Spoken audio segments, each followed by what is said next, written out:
So as a baby I was abandoned, and some would say left to die. A neighbour heard a baby crying in the flat and hadn't heard anybody coming or going in 2 days, so she called the police, who came and banged her door down, rescued the baby, which was myself. I spent the next 6 months in hospital recovering from malnutrition and nappy rash. Pleased to say I got over the nappy rash.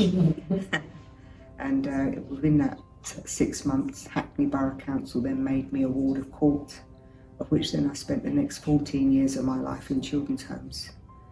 That's quite a long time. Back in the 60s, very different to what it is today. The care system today, with some of the residentials, are less than 4 people, in a home, which more one-to-one basis.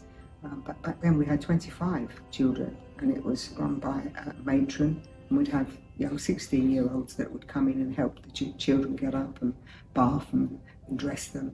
And I can remember this particular day we were playing in the playroom, and out the front we faced the car park, and anybody that came into the car park, I'd always say, "Is that my mummy coming to get me?"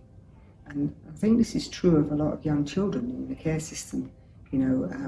Back in the day, for me, it was no different. There was always this sea of emotion, and a lot of young children, they arrive in the care system through no fault of their own, and they have a lot of what we call traumas and triggers.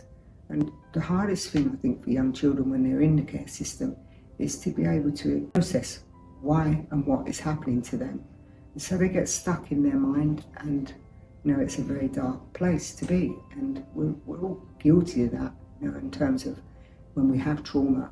It's really hard to deal with, but for a young child living in the care system, often they have a lot of issues that they've come with, trauma and neglect, abandonment issues, which make it really hard for them to see a future beyond that. And for me, sport was my saviour, and I loved sport. It taught me a huge amount as the years went by.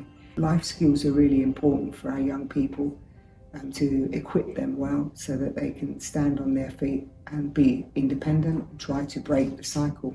But that takes an extraordinary amount of effort and a lot of good role models. We need people to come forward to open their hearts and their home, give these children a chance, because all children deserve, a right to a safe and happy childhood.